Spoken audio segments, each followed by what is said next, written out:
Muito bom dia à Inácia e mais uma vez a todas as meninas aqui presentes.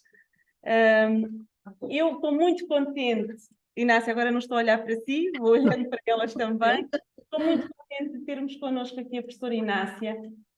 Já vou lá apresentei na semana passada, agora tenho-la aqui ao vivo. Professora do primeiro ciclo durante muitos anos, professora agora no ISPA, participou ou participa no Conselho Nacional de Educação. Participei, já não sou conselheira. Professora do movimento da escola moderna, de que já falámos imensas vezes, e já agora uma partilha pessoal que não vai ser encontrada em nenhum lado. Quero dizer-vos que me lembro e fui recuperar uma ficha de leitura que eu escrevi quando li pela primeira vez a professora Inácia, em 2005, quando li a Construção Social da Escrita, na revista do Movimento de Escola Moderna, e fiz a minha fichinha de leitura de 3 páginas que vou partilhar convosco para quem quiser ver o que a vossa professora escreveu quando era pouco mais velhinha do que vocês, das vossas idades, mais ou menos. Está bem? E estive hoje de manhã a reler essa ficha de leitura escrita por mim, a reencontrar-me com a sua escrita, com a maneira como falou da dimensão social da escrita, de Vygotsky, da dimensão processual da escrita, mas sem perder de vista a motivação e como urgia na escola criar estas dinâmicas em que a escrita faz sentido. Enfim, não vos maço mais, mas foi assim o meu primeiro contacto com a Inácia e queria que vocês soubessem disso também. E passo-lhe a palavra e agradeço-lhe muito mais uma vez e a aula é nossa, é vossa. Obrigada Inês por essas amáveis palavras. Pronto, isto é o que faz já ter muitos anos, portanto ter uma data de nascimento antiga. E ter, enfim, já estou aposentada, mas trabalhei de facto 44 anos e continuo enfim, neste desafio que é a educação e nesta aprendizagem até ao fim da vida. Já não sei se alguma de vocês tem assim alguma questão a partir desse primeiro, essa primeira leitura, se querem dizer alguma coisa do que leram ou se preferem que eu avance. Digam, meninas, como vos parece. Mais alto, quem fala. Se calhar avançávamos e depois no fim voltávamos a Ok. estudar. Ok. Eu acredito que vão ter muitas questões, porque desde já justificar este título. Inês, pode deixar. Exatamente, aqui a partir dela. Ok, acho que já está bem agora. Obrigada. Estou a ver a minha tela. Espera. Sim, perfeitamente. Ok. Desde já justificar este título, que é um bocadinho provocatório, se calhar, e um bocadinho contracorrente, e essa é a mesma intenção. Às vezes precisamos de nos provocar mutuamente para nos ajudarmos uns aos outros a ver as coisas, porque só assim é que podemos avançar. A escrita de sempre tem sido na escola muito maltratada, não é? Se pensarmos bem, a escola, aliás, o Vygotsky já dizia isso, não é? Ensinam as crianças a ler, mas não ensinam efetivamente a escrever. E tem sido assim nestas últimas décadas, não é? Se pensarmos bem, quando falamos de escrita, estamos a falar de leitura. Mesmo a nível institucional, temos o Plano Nacional de Leitura, e é a leitura e a leitura. E, no entanto, a escola avalia pela escrita. Não ensina a escrever, mas avalia pela escrita, o que é uma enorme perversidade, se pensarmos nisso. Portanto, há assim aqui algumas coisas que vos vou dizer que são provocatórias, exatamente para pensarmos sobre isso, porque eu acho que uma das funções da formação inicial é olharmos criticamente a educação escolar de que fomos alvo, de que fomos objeto, não é?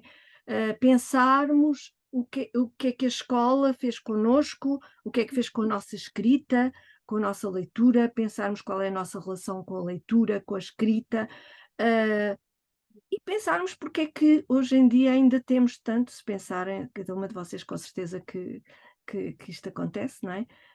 Para nós escrever é um suplício, ou pelo menos na minha geração e se calhar não só.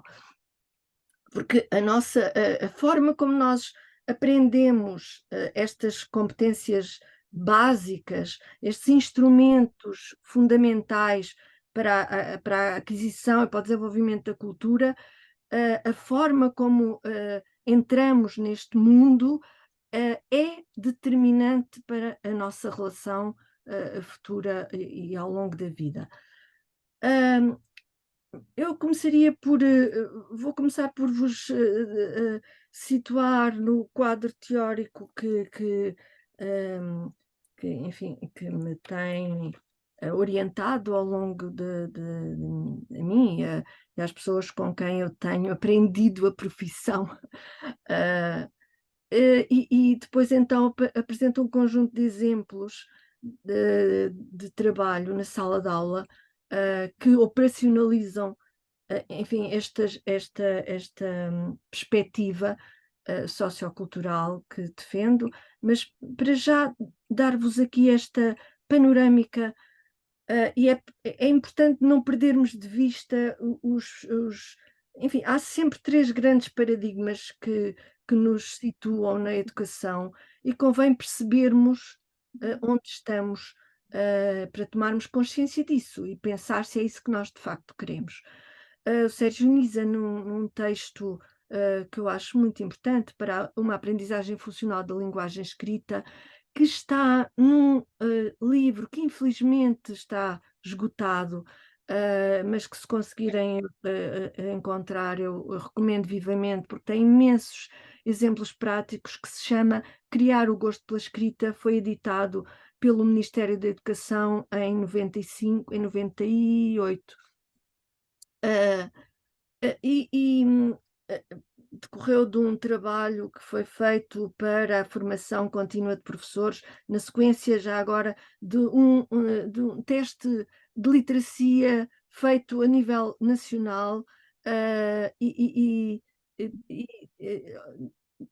do qual se percebeu que grande maioria da população portuguesa tinha níveis de literacia muito baixos, mesmo pessoas com licenciatura.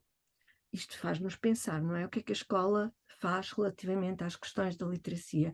E a partir daí o Ministério da Educação reuniu um grupo de pessoas, coordenado pelo Sérgio Nisa, para fazerem 4 módulos de formação que seriam para os professores usarem em formação autónoma nas escolas. É claro que as pessoas não têm tradição de autoformação e esses módulos acabaram por ser editados em livro, que foi rapidamente esgotado. Pronto, mas isto para dizer que nesse texto, que é um texto introdutório, Sérgio Nisa faz organiza, enfim, os estudos disponíveis em 3 grandes paradigmas que correspondem a concepções da língua, porque a nossa ação pedagógica é orientada pelas concepções, mesmo as mais implícitas, não é? Como Brunner dizia, os professores têm muitas vezes concepções implícitas que, como não têm delas consciência, são muito mais poderosas porque não a trazem à luz da consciência. Portanto, é importante percebermos quais são as nossas concepções implícitas, o que é que nós achamos que é verdadeiramente importante no trabalho da língua. Qual é o papel do professor na escola? Qual é o papel do aluno? Qual é esta relação com o saber? Importa interrogar-nos sobre isto. Portanto, agora situando-nos aqui nestas três grandes paradigmas ou 3 grandes concepções de trabalho na língua. Um primeiro em que a língua é vista como um sistema padronizado de estruturas e normas fixas, ou seja, a língua é enfim, um objeto estático e é preciso aceder a esse conhecimento, e para isso o paradigma pedagógico dominante é o da instrução. É preciso ensinar, é preciso explicar, e, portanto, estamos no quadro da teoria didática da aprendizagem. E segundo Joyce e Weil, que tem um belo manual sobre modelos modelos de trabalho em sala de aula, situam-se nos modelos comportamentalistas e, infelizmente, são os modelos dominantes na escola, ainda hoje. Neste quadro, o papel do aluno é objeto de aprendizagem. Ele passa de um estado de incompetência linguística a um estado de competência, pautado por modelos corretos de autores. As aspas correspondem a excertos do texto de Sérgio Nisa. Portanto, nesta perspectiva, os alunos são vistos como tábua rasa, não sabem nada e quando entram para a escola têm que aprender tudo. Portanto, esta relação com o saber é uma relação de reprodução. Aprender é treinar, é copiar, e toda a produção e evolução é conduzida e corrigida para evitar fixações erradas. Portanto, aqui o erro é escondido, é punido, porque os meninos não podem ver o erro, porque podem ficar com ele impregnado e sempre que fazem um erro, isso é punido pela escola. Esta ainda é a perspectiva, se olharem bem, às vezes com outras roupagens, mas ainda é a perspectiva dominante. E convém que sejam muito críticos neste olhar para perceberem aquilo que querem ser como professores. Depois, uma outra perspectiva, já influenciada pelos trabalhos de Piaget e pelos seus seguidores, que é a escrita entendida como um objeto de conhecimento construído individualmente e dinamizado pelo conflito cognitivo, como todas as aprendizagens nesta linha. Nesta perspectiva, o paradigma é o das teorias construtivistas. Portanto, enquadra-se na família dos modelos personalizados e de processamento da informação, segundo Joyce e Weil. Neste paradigma, o papel do aluno é o da ator, portanto, aqui já se percebe que o aluno tem um papel muito importante enquanto construtor da sua aprendizagem. O erro tem uma função também construtiva, já não é punitiva e aceleradora. Neste quadro situam-se também os estudos de Emília Ferreiro e de Ana Taberowski sobre a aprendizagem da leitura e da escrita, que têm em conta as conceptualizações infantis e os níveis de desenvolvimento da escrita inicial. Portanto, já não se concebe o aluno como uma tábua rasa, eles já trazem, enfim, todo um conjunto de aprendizagens, de teorias que constroem sobre a linguagem escrita e que vão sendo aferidas e confirmadas ou não. E nesta perspectiva, aprender é fundamentalmente através da produção e da relação com os objetos. Portanto, esta influência piagetiana, mas ainda numa perspectiva de individual, portanto, há um percurso individual que no fundo está muito situada na forma como cada um aprende, como processa a informação, como a integra, como a assimila. Obviamente que isso é importante, mas agora passando para um outro paradigma que considera a atividade mental, esta concepção de trabalho na língua, uma atividade mental na alfabetização como uma atividade interdiscursiva radicada na interação social. Portanto, considerando aqui a alfabetização não só a iniciação, chamada iniciação à escrita e à leitura, como todo o percurso de desenvolvimento da linguagem escrita, até ao fim da vida estamos sempre a aprender a escrever e a ler, dependendo dos domínios de leitura e de escrita. E, portanto, é fundamentalmente uma atividade interdiscursiva, ou seja, não ignorando, como diz o Olson, não ignoramos esta construção individual, mas esta construção individual não se faz isoladamente. e é preciso ter em conta os fatores contextuais.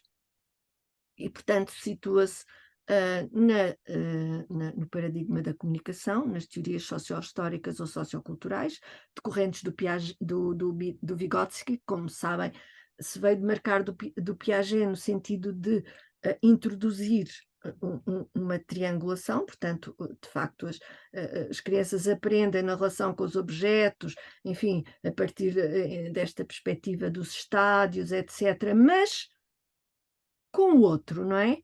Mediado pelos outros atores sociais e não na perspectiva de estarmos à espera que os meninos estejam no estádio, enfim, pré-operatório, operatório, etc.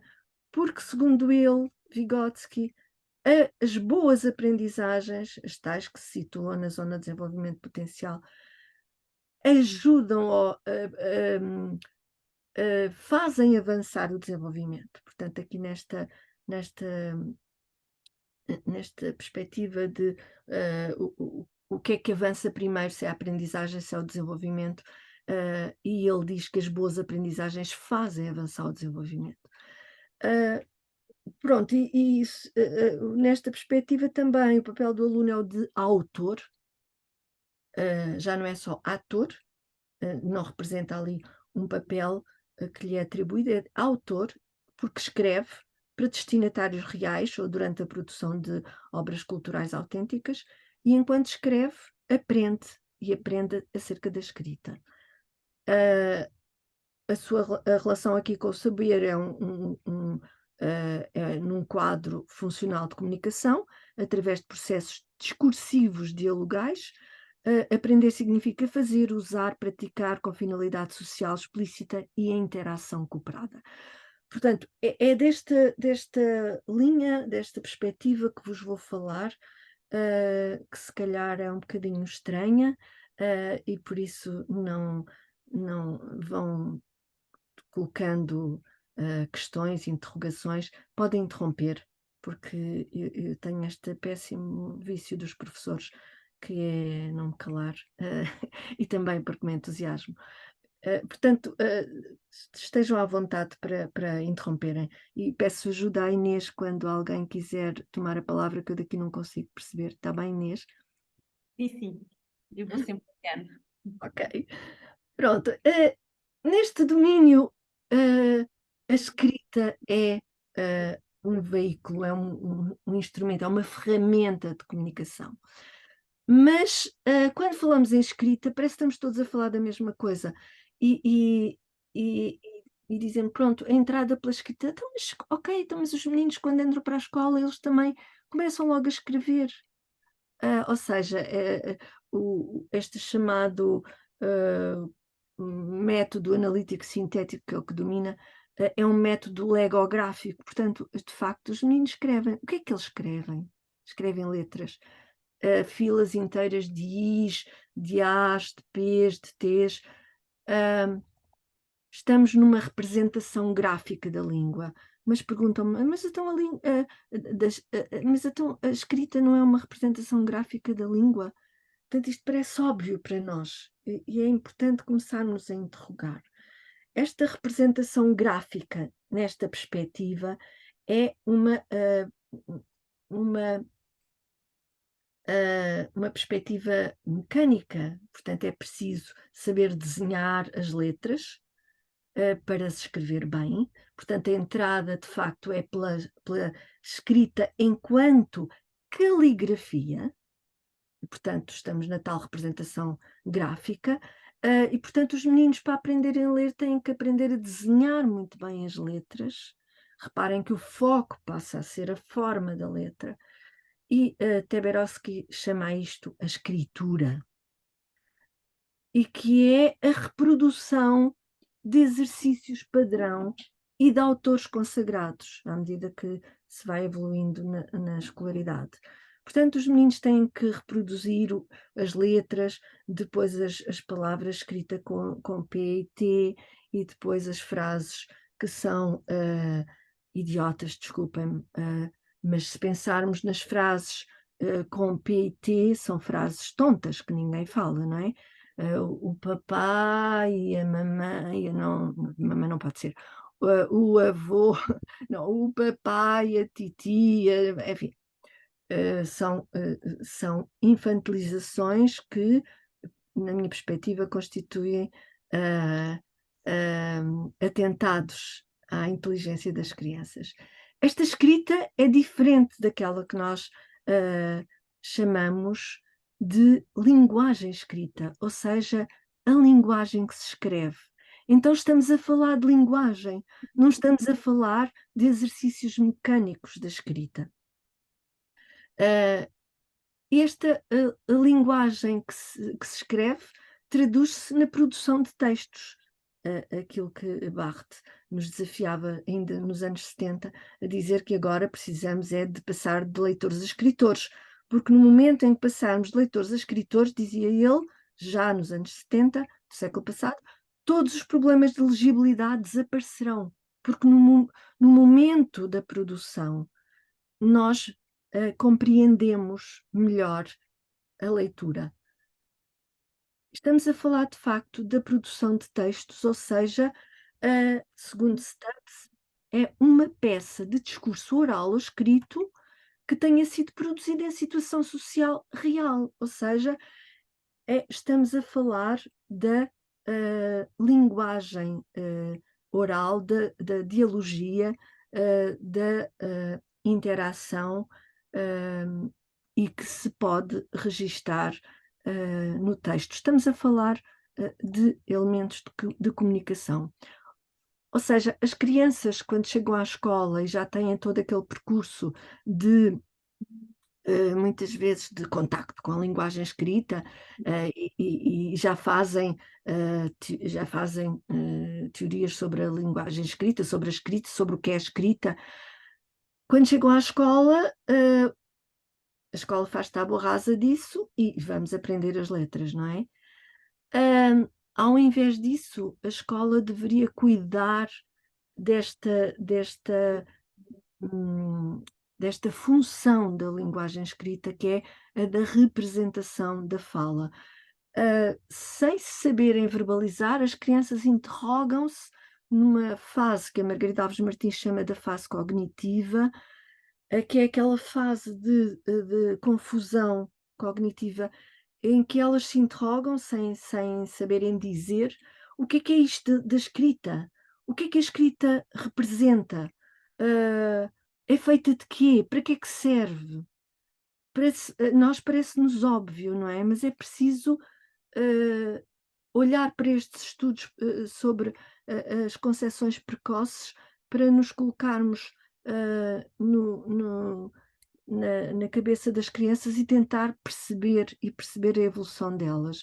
E uma das coisas que é fundamental elas perceberem é que a escrita não é uma representação dos objetos como inicialmente elas fazem, ou seja, uma primeira representação do mundo nas crianças, que é uma representação de primeira ordem, quando elas começam a falar, é a fala.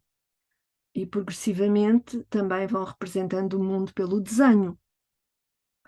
São representações de primeira ordem.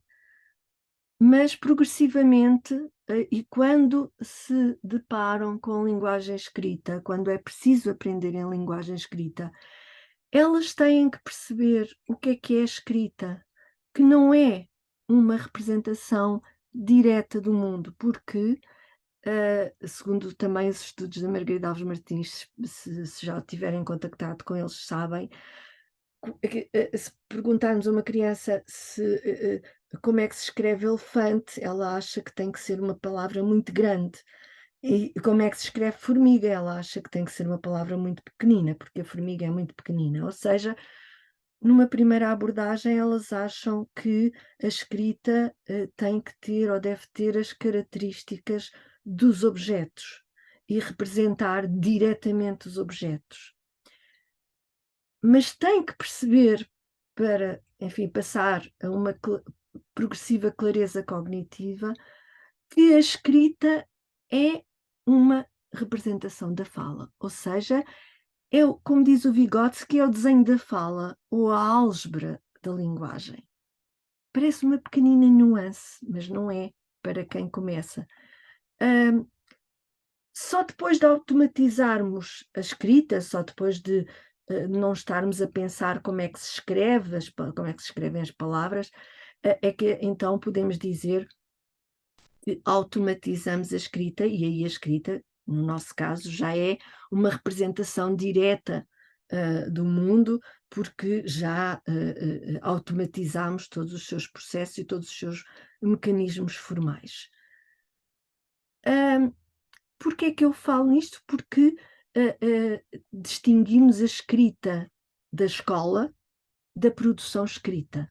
Ou seja, a escrita na escola, assim que as crianças estão autorizadas a escrever, porque primeiro têm que aprender a ler e a fazer aquelas enfim, letras e aquelas reproduções mecânicas, para depois poder escrever no sentido de dizer alguma coisa sobre o que pensam, e se calhar nessa altura já é tarde demais. Distinguimos a produção escrita da escrita, entendida, por exemplo, como redação. A redação, segundo o Geraldi, é uma escrita para a escola. E nós falamos da escrita na escola, portanto, a produção escrita. Esta produção escrita, que, segundo Sérgio Nisa, é perspectivada como um modelo de conhecimento. Porque não só Sérgio Nisa, baseado em múltiplos autores desta linha, porque permite revelar aos que se iniciam na sua produção a lógica do princípio alfabético, e portanto é neste domínio que nós estamos, ou seja, escrever mesmo antes de saber ler, o que parece assim um paradoxo, não é? À partida. Mas hoje, como sabem, é habitual até as educadoras escreverem o que os meninos dizem, e então estão a produzir textos orais, já estão na produção escrita, mesmo antes de saber escrever.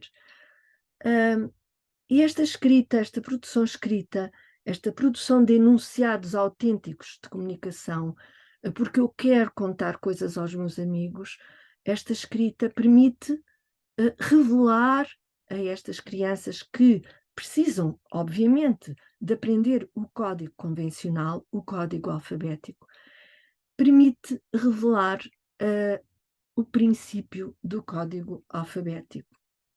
Permite também desenvolver e aperfeiçoar o modo oral da língua.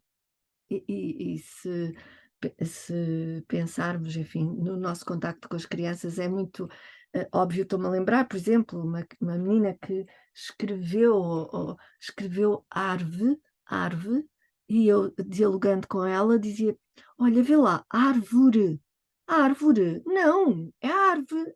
Ou seja, a própria escrita e a reflexão sobre a produção escrita permite também melhorar a própria linguagem oral. Também me lembro de eu escrever pescoço, não sei, a propósito de pequeno quadro, e o menino dizer: não, professora, erraste, não é pescoço, é pescoço.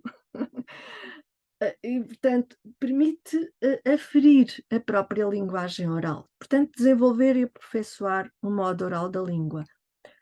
Aprofundar a lisibilidade dos textos escritos, sobretudo através dos processos de revisão, que não são pura e simplesmente usados na escola e que são tão ricos para a aprendizagem. Permite fixar a fala, ou boa parte dela. Obviamente que não se consegue fixar toda a fala, porque há regras específicas da escrita que não se compadecem com a linguagem oral, e isso é também uma coisa que os meninos vão percebendo pela própria vivência da escrita e do oral e da reflexão sobre a escrita. Portanto, permite fixar a fala, ou boa parte dela, dando nomes aos seus sons, registando-os graficamente, o que faz com que a escrita nos permita tomar consciência da própria fala. Portanto, reparem como já estamos aqui a perceber como esta escrita, estes enunciados, a que chamamos textos, nos permitem estas aprendizagens do próprio código alfabético. Ainda segundo Sérgio Nisa, a produção escrita constrói a compreensão da escrita. e a compreensão da escrita e a leitura. Se pensarmos o que é para nós ler, perguntava há dias às minhas alunas o que eram ler, para a metade delas diziam que é associar os grafemas aos fonemas, identificar enfim, o que está escrito no som, na linguagem oral. Portanto, para nós ler, para a maioria das pessoas que não refletiram muito bem sobre isto, ler é decifrar. Mas decifrar é só uma parte da leitura e que se calhar é abandonada quando nós automatizamos a leitura. A convicção ainda dominante na escola é que se aprende a decifrar, não interessa só o sentido do significado das mensagens escritas, e só mais tarde então percebemos o sentido dessa escrita. E às vezes é tarde demais porque as coisas surgiram dissociadas. O sentido surgiu na sua gênese dissociado da escrita. E é preciso caminhar sempre junto a escrita com o sentido dessa mesma escrita. E, portanto, nesta perspectiva, esta produção escrita, aquilo que eu digo e se escreve, constrói a compreensão da escrita, ou seja, constrói a leitura. É por isso mesmo, diz ainda Sérgio Nisa, que as estratégias da alfabetização entendida aqui como aquilo que chamamos de iniciação à escrita e à leitura, que os brasileiros falam da alfabetização e se calhar e bem, porque se pensarmos que a leitura é um percurso, e como diz Emília Ferreiro, as crianças não estão à espera de ter 6 anos e uma professora à frente para aprenderem a ler, elas começam muito antes nessas tentativas de leitura, e por isso se calhar é mais correto falar em alfabetização.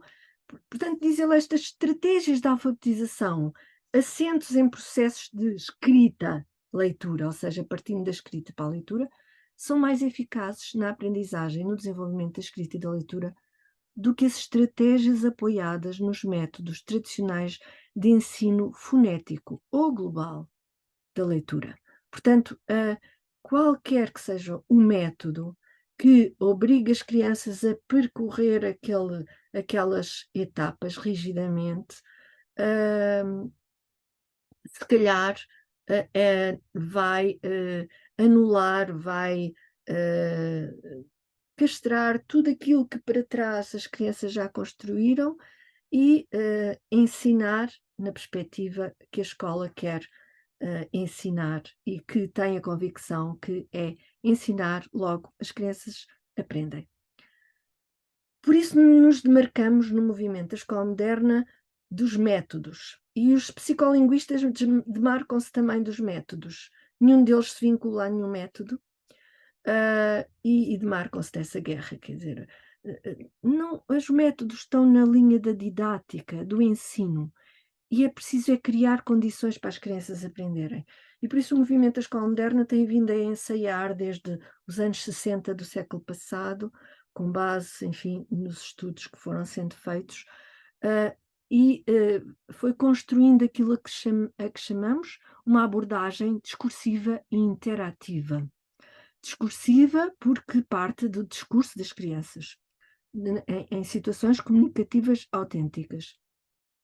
Interativa porque não só esta comunicação implica a interação, obviamente, como porque nos modelos de leitura, nos estudos feitos por Downing e outros autores que estudaram os modelos de leitura, os processos internos a partir dos quais nós processamos a linguagem escrita que lemos, portanto, nós lemos, e como sabem, identificaram os modelos ascendentes, portanto, aqueles que vão da letra para a sílaba, para a palavra, para a frase, para o texto. Pronto, neste percurso linear e ascendente baseiam-se os métodos, chamados métodos sintéticos e supostamente analíticos sintéticos. E depois vem uma outra corrente a dizer, não, o que nós fazemos é ver globalmente as palavras e depois vamos progressivamente até à letra. Portanto, são os métodos, os modelos descendentes, ou seja, da palavra que está incluída num contexto frásico e textual, depois a sílaba, etc. E depois há críticas a um e ao outro, e vem uma outra linha que explica que não. Provavelmente, e se nós pensarmos, utilizamos ambas as estratégias. Portanto, esta abordagem interativa. Naturalmente que nós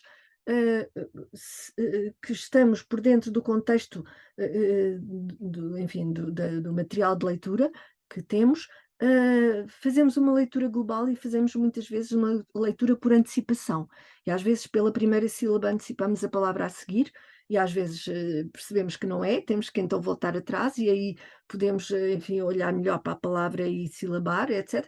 Portanto, é também interativa por isto, porque as crianças desde cedo que utilizam estas várias estratégias.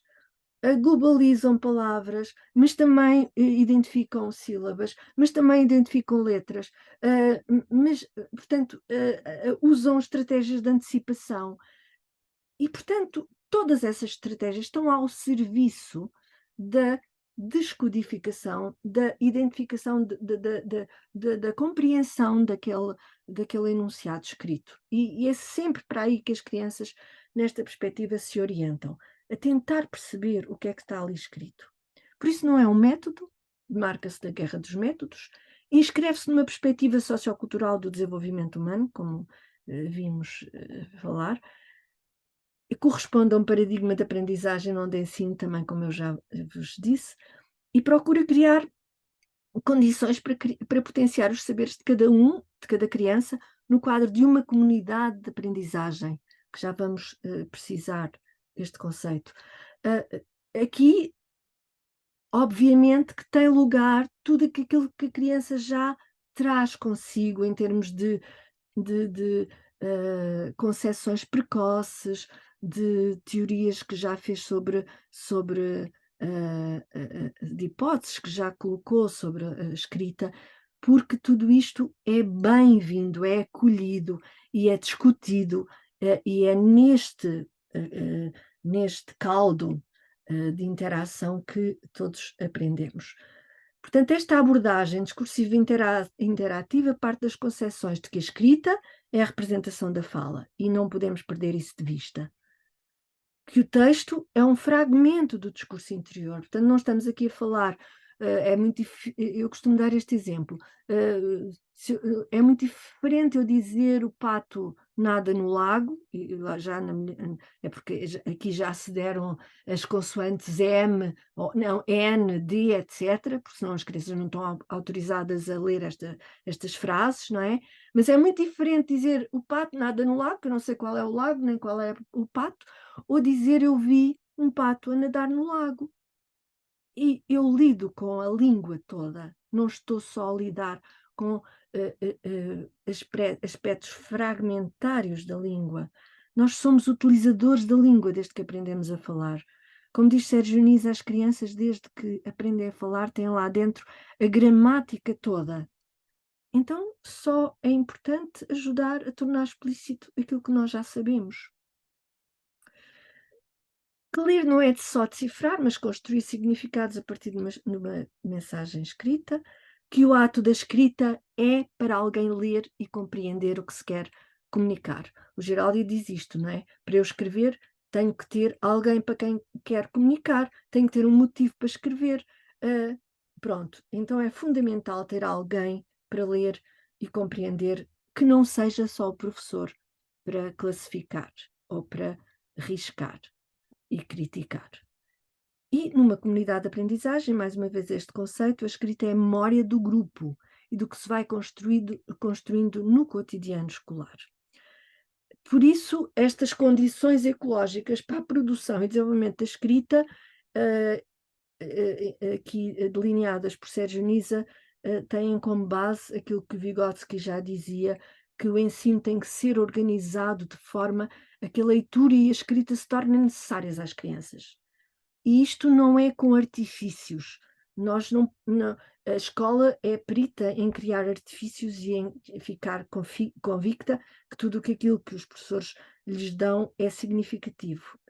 E precisamos de ser muito críticos em relação a esta significatividade ou pseudo-significatividade. A escrita deve ter significado para as crianças, despertando nelas uma necessidade intrínseca. E aqui é a tal motivação intrínseca de que fala Brunner, não é a motivação exterior que a escola constrói com todos os artifícios. E deve ser incorporada numa tarefa necessária e relevante para a vida.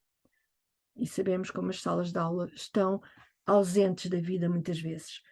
A escrita deve ser ensinada naturalmente, como um momento natural do seu desenvolvimento, e não como um treino imposto de fora para dentro.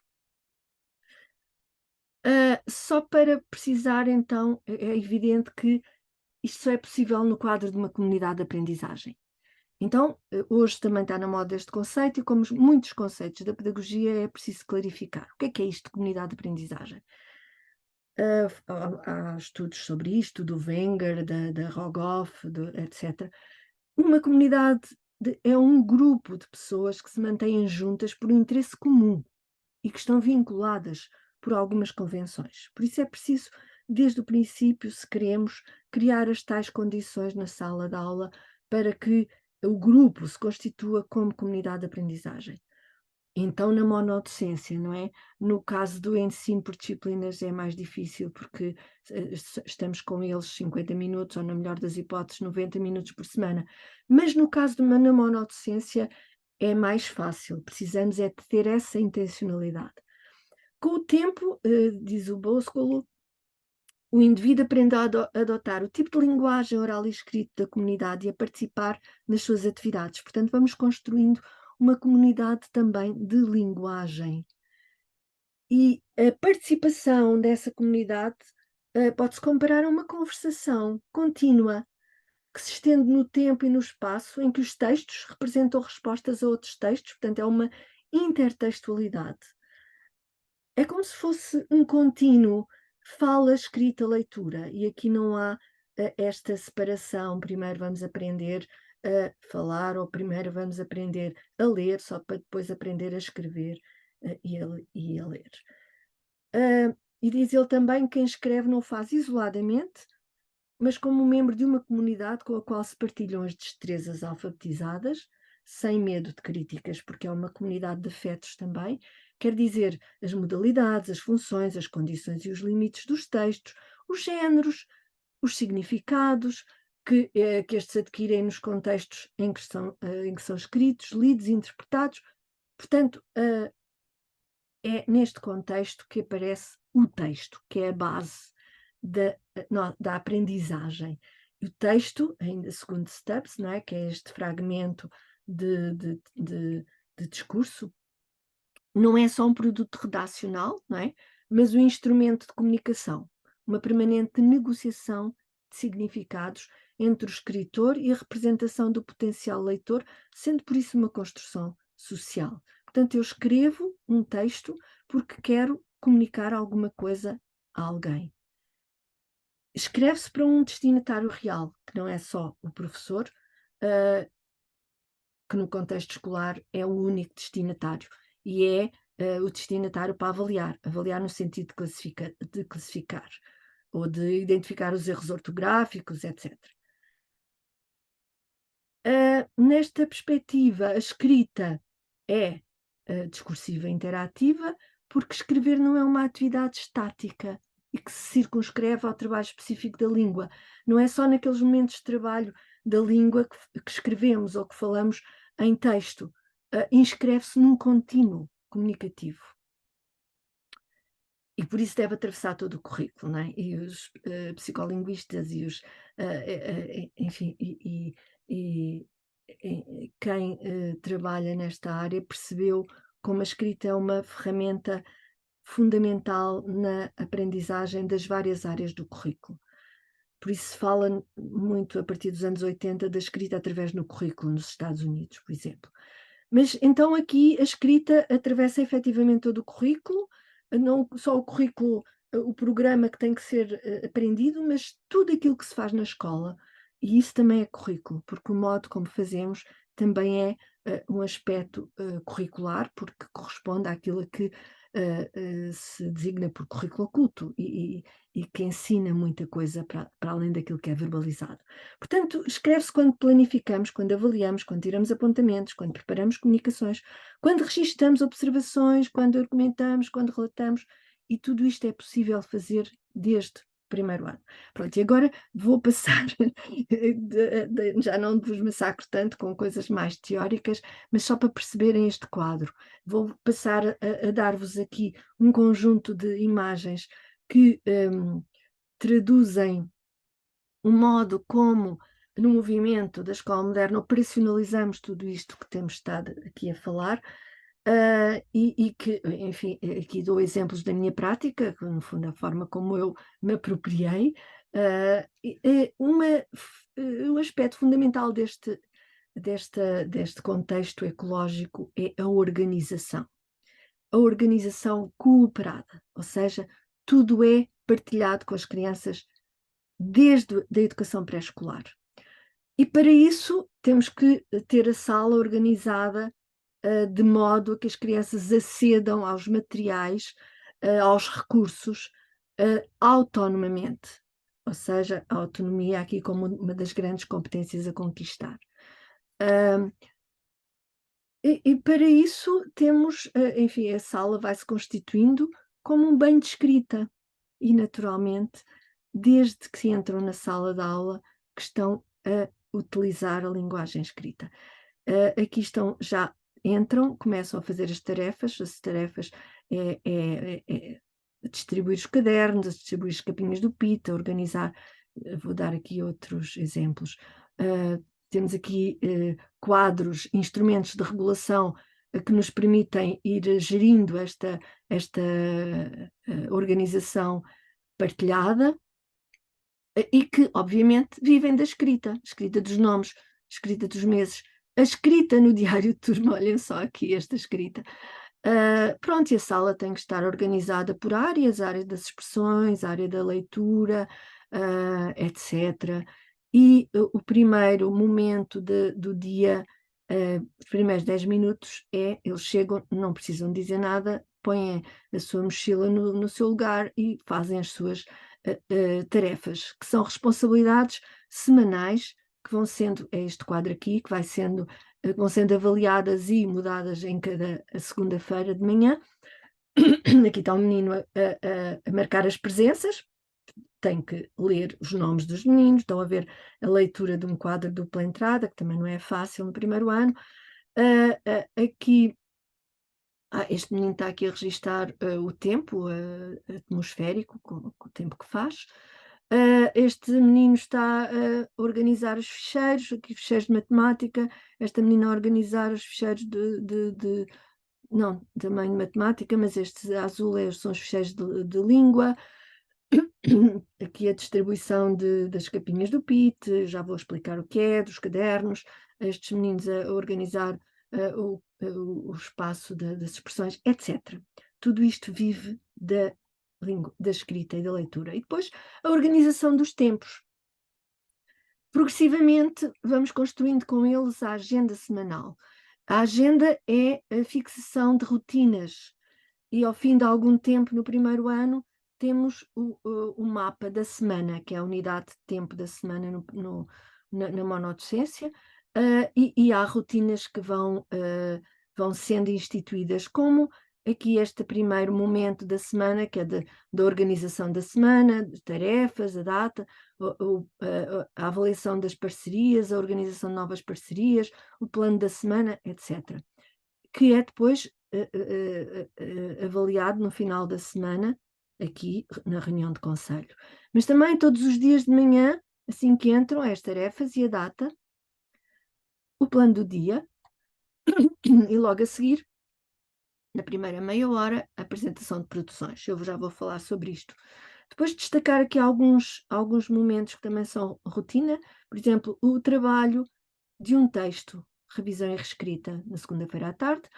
Texto esse que se retoma, aqui neste caso, na terça-feira. Isto já será a meio do primeiro ano, porque também a agenda vai sendo modificada à medida das necessidades, obviamente em discussão e por aceitação dos alunos.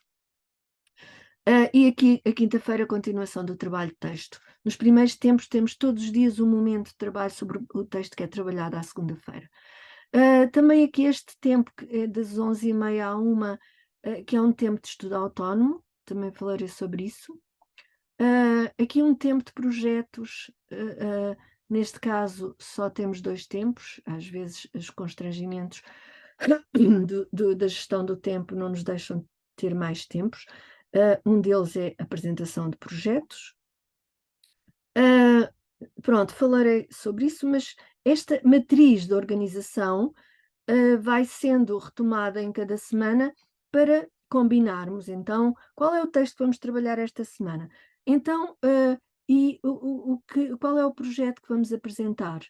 Então, etc. O que é que vamos fazer na matemática, etc. Isto é combinado à segunda-feira e, como veem, depois é avaliado à sexta-feira enfim, é objeto de alterações. Isto não é uma coisa rígida, ou por sugestão deles, ou por identificação de necessidades do grupo, etc. Todos os dias a seguir uma das tarefas é o plano diário. O plano diário, enquanto eles estão a fazer as outras tarefas, eu pego no plano da semana, quando eles são muito pequeninos, e escrevo no quadro plano do dia. Vamos rapidamente ler o que está combinado para esse dia, para ver se há alguma alteração. E eles, a princípio, eu copio para uma folha, porque depois é preciso apagar o quadro, mas rapidamente há uma tarefa cumprida por 2 meninos, que é o plano do dia, e que eles querem muito rapidamente assumir e passar a ser eles a copiar, a ler no final do dia, porque nos últimos 10 minutos retomamos este plano do dia, lemos o que tínhamos escrito e verificamos se fizemos, se não fizemos, e damos a palavra a 3, 4 meninos para registar alguns comentários ao dia, no sentido de melhorar. Isto a que nos comprometemos, portanto, todos estamos vinculados a estes compromissos e por isso temos objetivos comuns em cada dia. Depois a escrita no diário de turma desde o primeiro ano, aliás, desde o pré-escolar. Estrategicamente coloquei aqui o mapa dos aniversários, que também foi construído com eles, é um belo trabalho de matemática, onde estão pequenos cartões com a fotografia de cada menino e o seu nome, para permitir facilmente a escrita no diário de turma autonomamente. E quanto mais não seja que o diário de turma, que é um registro, digamos, enfim, dos incidentes críticos, ou não só, é um analisador do trabalho ao longo da semana, e que vai registando as coisas que nós não podemos falar no imediato, mas de que falaremos no final da semana, na reunião do final da semana. É constituída por 4 colunas: gostei, não gostei, o queremos e o fizemos. Obviamente que o não gostei domina, naturalmente, o que domina são os problemas, e pronto, e é a partir deles que vamos aprendendo. E, portanto, dar-lhes esta ferramenta é importante para que eles escrevam, nem que seja não gostei. Normalmente são críticas a um colega, o nome do colega e o meu nome, basta isso, e muitas vezes no final, à sexta-feira, obviamente cada um lembra-se do que queria escrever. Se não, ajudam-se uns aos outros a escrever. Este diário de turma é lido à sexta-feira, com a gestão do presidente e do secretário. São eles que dão a palavra. Um lê inicialmente com a minha ajuda, o outro vai registando os nomes de quem quer falar. Se repararem, cada menino tem uma folha à frente, porque a ideia é que muito cedo escrevam. Aliás, como nós, quando estamos numa reunião, normalmente estamos a escrever ou a tirar apontamentos, ou às vezes até a desenhar. Portanto, aquilo acaba por ser uma escrita que ajuda a concentrar. Mas muito rapidamente eles escrevem ou nomes e depois no final eu recolho as folhas e a certa altura deparei-me, por exemplo, com esta ata. E fazemos uma ata. Inicialmente, obviamente, é escrita por mim. E esses modelos são apropriados por eles porque eles querem ser autónomos, porque eles querem dominar a linguagem escrita. E se pensarmos, reparem, percebe-se o que ela escreveu, é a chamada escrita fonética, e ela escreve, é muito importante aprender. Pronto, terá sido uma das conclusões. Não se pode dar pontapés. Não se pode encostar à parede e depois dar pontapés. Pronto, isto é uma escrita ao mesmo tempo que decorre a fala, portanto, estão a ver, não é fácil. Eu acho que tem de pensar, de pecar. Então, se a letra é o C, naturalmente usa-se em termos do som se, é pensar. Melhor, não se pode mentir aos meninos. Desculpa, fui eu, gozei com vocês. Terá sido ela que esteve envolvida. O Ruben tem que respeitar as presidentes. Obrigada porque gostas das presidentes. Portanto, só dar aqui uma nota, que sei que me vão perguntar acerca da letra, desta caligrafia, se no início do primeiro ano usamos esta letra que é o script. O script é a letra de imprensa, à exceção do A e do G, que são próximas do cursivo. Cursivo, que é só a letra da escola, não está escrito em mais lado nenhum. E por que é que se usa inicialmente esta letra? Por duas ordens de razão. Para facilitar a escrita, que é muito mais fácil fazer a letra desligada do que fazer a letra ligada, e porque o enfoque é exatamente na competência de leitura e escrita e não na forma, têm tempo de aperfeiçoar a caligrafia. E porque facilita a leitura não só na escola como fora da escola. Facilita a descoberta, que é isso que nós queremos que eles façam.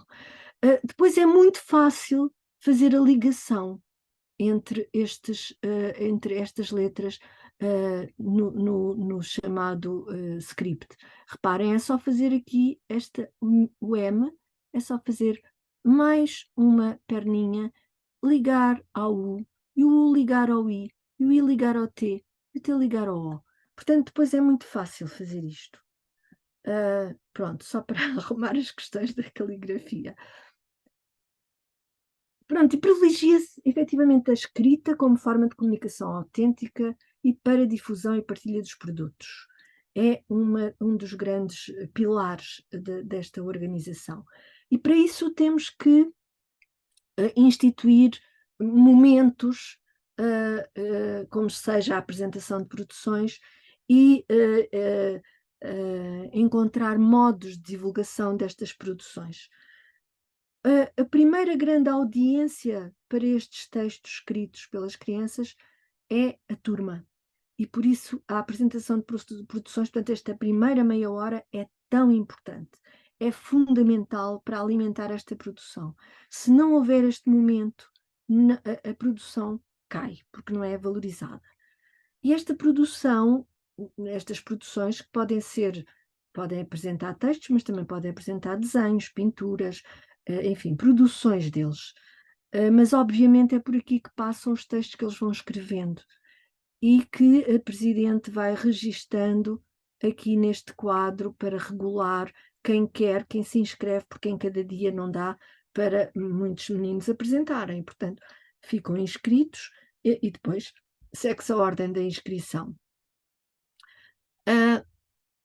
Esta apresentação de produções começa nos primeiros dias com os relatos orais. Eu convido os meninos a contarem coisas, à semelhança do que se faz no jardim de infância, do momento de acolhimento em que se sentam todos no tapete. Aqui estamos todos sentados à volta podemos também sentar em roda, e convido a contarem coisas do que eles quiserem contar. Não é contar o fim de semana, porque nem sempre o fim de semana tem coisas interessantes para contar. Quem quer contar coisas? E, por exemplo, o Jorge, nos primeiros dias, contou um sonho. E eu desde cedo convido a escrever. Tenho uma folha afixada no quadro e convido a escrever. É claro que eles me dizem logo que querem escrever. Então, como é que podemos escrever isto que tu estás a contar? E obviamente que aquilo que ele está a contar, que é às vezes muito longo, não se compadece com o texto escrito. E, portanto, é aqui esta negociação de significados que constitui também estes primeiros textos. E eu devolvo-lhe esta formulação. Vê lá se é isto. Eu sonhei com um monstro muito grande, é isso? Ok, ele vai-me corrigindo se é ou não é. Então, e depois? E depois ele comeu-me. Ok, e depois a minha mãe, sabem que depois vem muitas vezes o e depois, pronto. Vamos construindo os enunciados que correspondem àquele relato oral. Progressivamente, e já vamos ver como, eles vão identificando e globalizando palavras, e eu passo a combinar com eles que estes textos orais podem ser completados com palavras que eles já sabem escrever. Por isso, se a Andréia aqui disse, eu tenho uma boneca com roupas giras e um gorro, eu posso dizer, olha, tu já sabes, não sabes? Então eu vou fazer aqui um espacinho e depois tu escreves, combinado? Eu tenho também, já sabes. E uma também. Às vezes eu estou a escrever na frente deles e são eles que me dizem: ela já sabe essa palavra. Pronto, lá deixa então um espacinho para ela escrever.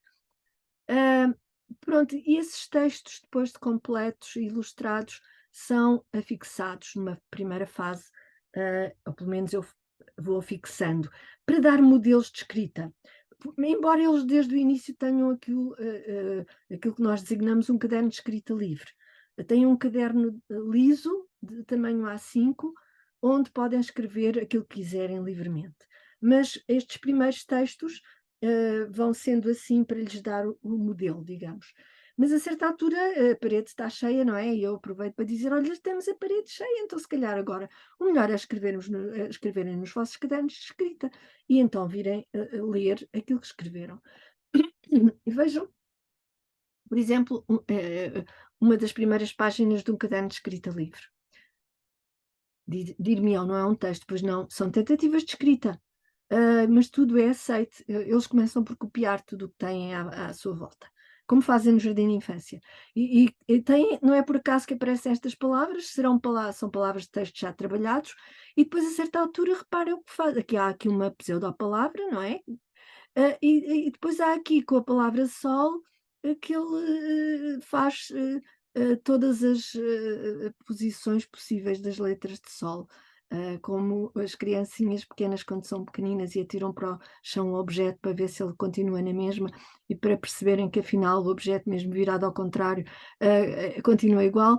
A escrita não é assim, portanto vão-se apercebendo da natureza da escrita.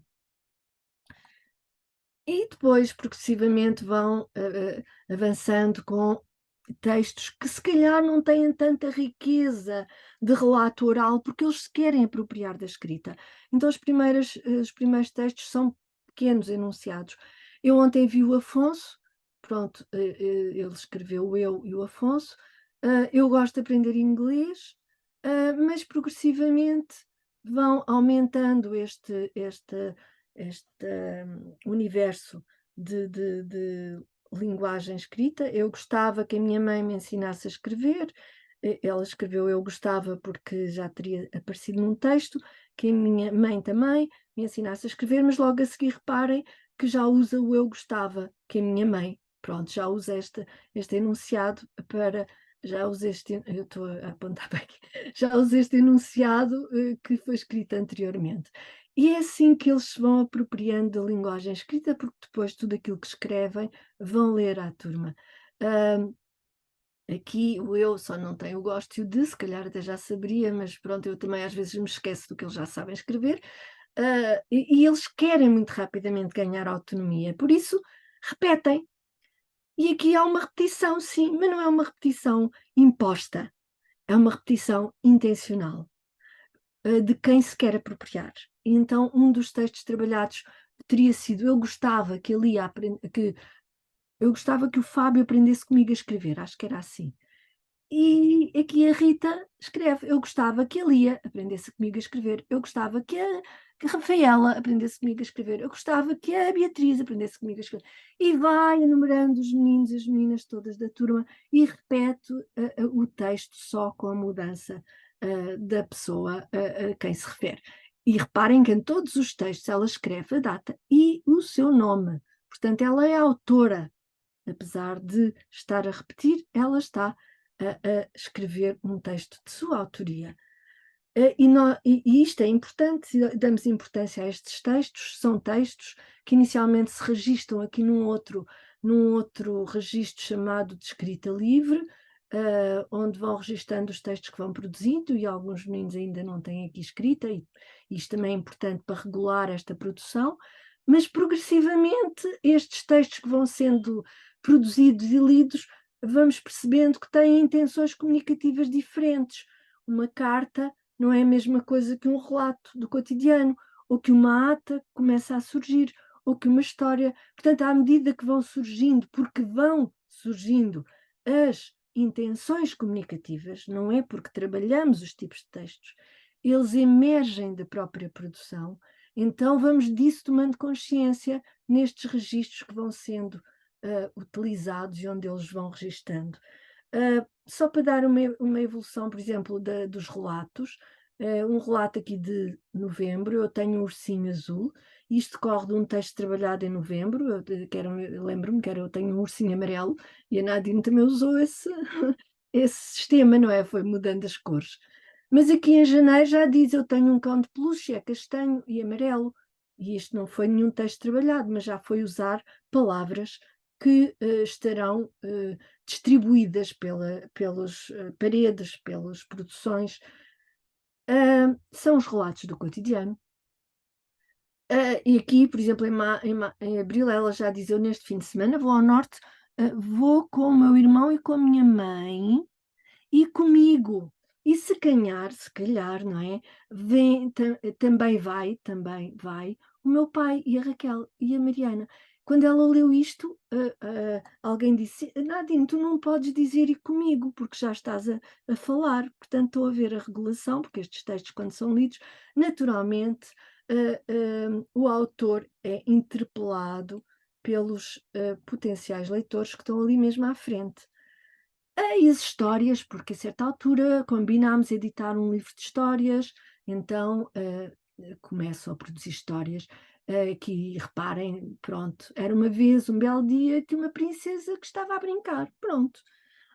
São as primeiras histórias, ou aqui que eu não consegui perceber qual era a história, por isso perguntei, e é o procedimento habitual: olha, lê lá o que tu escreveste.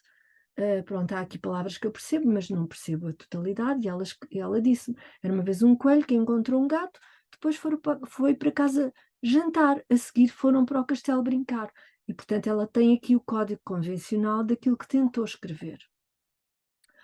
E aqui já mais tarde, era uma vez um coelho da Páscoa, perdido numa floresta com lobos, e depois comeu o coelho, mas não gostou do cheiro e fugiu. Depois viu outro animal que gostava, e uma planta e um anjo, deu ovos de chocolate. Depois os médicos encontraram o coelho e levou para o médico. Pronto. E obviamente que são os primeiros enunciados, e que depois de verão, nem todos são objeto de trabalho, mas é muito importante que continuem a produzir as suas tentativas. Ou os textos de opinião, por exemplo, aqui decorrente de uma visita de estudo à Quinta Pedagógica, eu gostei de fazer o pão e de fazer saquinhos de cheiro, ou aqui eu fui com a Matilde a um espetáculo. A certa altura eles estão mesmo focados nesta consciência fonológica de que se vão apercebendo, e levam ao extremo a divisão silábica e acrescentam sílabas, espetáculo, e com uma amiga da Matilde, e foi muito divertido. Ou as descrições, pronto, vou avançar. Outro motivo de escrita e que dá um sentido acrescido e social à escrita é a correspondência interescolar, portanto é um acordo que estabelecemos com uma colega, neste caso também que tinha o primeiro ano, a trabalhar como eu, quinzenalmente recebemos ou mandamos cartas, constituídas por uma carta coletiva, que está aqui afixada na parede, e as primeiras cartas individuais em que tinha a apresentação de cada um, o seu autorretrato, com um pequeno texto a apresentar-se. Combinei com a colega que os textos, enfim, as cartas que cada um escrevia deveriam ser feitas no computador para que a caligrafia não constituísse um obstáculo, e a recepção destas cartas é um momento deslumbrante em que eles mobilizam todas as estratégias de leitura para descodificar aquilo que. Ou seja, paralelamente a esta escrita coletiva, encontramos para cada um correspondente individual, cada menino ou menina de uma turma corresponde-se com outro menino ou menina, e portanto isso fica estabelecido numa tabela, etc. Pronto, então aqui o correspondente da Constança e o correspondente da Matilde, eles estão a ler deliciados. Depois a edição de produtos culturais também dá sentido e alimenta esta produção, e aqui está o livro das nossas histórias, ou os nossos primeiros textos, ou o nosso livro de textos número 2. Estes primeiros textos que vão ser editados, naturalmente têm que ser objeto de trabalho, de análise, de melhoramento. Pronto, como é que fazemos avançar esta escrita para além desta motivação, digamos, intrínseca? Neste primeiro tempo que vimos ali na agenda de trabalho de texto, nos primeiros tempos, o trabalho do texto é o trabalho de descoberta. Descobertas, o que são as descobertas? São as analogias, são as palavras iguais, os bocadinhos iguais, e aqui combinamos com duas cores, o que são palavras e o que são bocadinhos. Bocadinhos não são sílabas, porque às vezes os bocadinhos que correspondem efetivamente a sons não são efetivamente sílabas, por isso falamos em sílabas, e são coisas como é de telemóvel, este bocadinho é de telemóvel, o Flávio leu o New, então juntando a descoberta do João com a descoberta do Flávio, conseguimos ler tenho. Aqui o Francisco juntou duas letras, mais o bocadinho ão, e leu ão, portanto ele aqui está a decifrar claramente, como vê. Que o Gonçalo diz que este é avião, e diz que se tirarmos o resto das letras, não, o Gonçalo disse que era a, que se tirarmos o resto das letras fica a, pronto. Portanto, são acolhidas todo o tipo de descobertas com um objetivo comum, é chegarmos à descodificação desta mensagem. Queremos perceber o que está aqui escrito, e com as descobertas de cada um, neste caso, por exemplo, só ficou por descobrir o resto desta palavra. Então, vamos a ler e só faltou isto, e chegamos ao comboio. Portanto, não é a descoberta pela descoberta, mas a descoberta para perceber o que está escrito. Mais tarde, convidamos esses pequenos enunciados a serem, enfim, enriquecidos, e aqui está o exemplo de um primeiro trabalho de texto em que eu desafiei o grupo a dizer, então não querem fazer perguntas ao João? Eu só diz, eu tenho um peão, um avião e um comboio, podíamos dizer mais coisas, o que é que acham? Podem fazer perguntas, eles ficam um bocadinho espantados, mas até que a Alexandra disse, porquê é que tu tens tantos brinquedos? E o João disse, eu não posso responder, é segredo. Eu disse, pronto, então se é segredo, podemos perguntar outras coisas, porque senão toda a gente vai saber. E o João disse, está bem, eu digo, é que eu achei no lixo, mas a minha mãe disse para eu não dizer a ninguém. Então, em vez de estar a dar uma lição de moral sobre usar coisas do lixo, pronto, é importante estabelecer aqui uma cumplicidade com os meninos, não é? Então não vamos escrever isso, porque senão assim toda a gente vai saber. E nós prometemos que não vamos contar a ninguém, pois não? Claro que eles dizem não. Mas podemos dizer porque é que o João trouxe estes brinquedos para a escola? Não podemos. Como é que podemos dizer isso? Ficaram um momento hesitantes até que a Constança avançou. Eu trouxe para a escola um peão, um avião e um comboio. Eu escrevi e perguntei, mas não podemos dizer para quê? Alguém disse, para apresentar na apresentação de produções. voltei a questionar. Apresentação e apresentar não é parecido? Podíamos substituir apresentar por outra palavra. Acabou por surgir o mostrar e ficou: eu trouxe para a escola um peão, um avião e um comboio para mostrar na apresentação de produções. E ainda, escrito no quadro, esse enunciado acaba por voltar a ser objeto de descobertas. Esse trabalho, isto num primeiro momento, num segundo momento, a partir deste texto, esse texto é feito, é escrito no computador, cada menino recebe 2 exemplares, um é cortado em palavras e reconstituído e colado no caderno, o outro fica inteiro para ficar no seu livro de leitura, que pode ser um caderno onde se colam os textos, ou, como eu fiz ultimamente, uma espécie de portfólio, aquelas micas onde se colocam as folhas. Portanto, segundo o modelo, vão reconstituindo o texto. Num outro momento, esse mesmo texto é objeto, novamente, de análise, naquilo que nós usamos um instrumento que chamamos quadro de pregas, que é, enfim, muito simples, é uma cartolina com estas pregas que são uma espécie de bolsinhas onde se encaixam as palavras, que são o texto amplificado e com um espaço para encaixar aqui as palavras. Por exemplo, este texto dá para organizar de muitas maneiras. Nos meus anos eu quero uma máquina fotográfica pequena cor-de-rosa e instantânea, e, por exemplo, lembro-me que aqui organizámos o texto de todas as maneiras possíveis, de maneira a fazer sentido, e também podemos organizá-lo de forma a não fazer sentido, e lemos-lo tal e qual. Portanto, isso ajuda as crianças a terem o conceito de palavra, a identificarem as palavras fora do contexto do texto onde surgiram.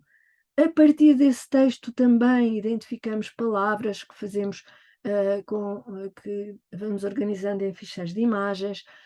Fazemos normalmente uma lista que pode ser organizada em 2, por exemplo, o T e o T, que na escrita surgem da mesma maneira, mas que, consoante as palavras que eles vão dizendo, percebemos que umas vezes o T se lê T, outras vezes o T se lê T, e, portanto, é importante que se façam estas 2 listas com cores diferentes.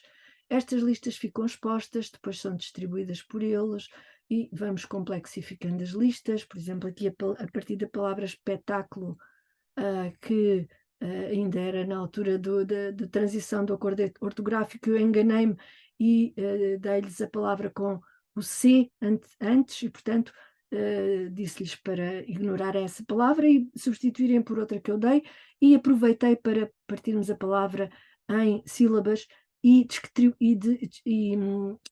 descobrirmos outras palavras. Eu tinha descoberto para umas 5 ou 6, eles descobriram estas todas. Portanto, eles, quando há esta dinâmica da descoberta, vão muito mais além do que nós.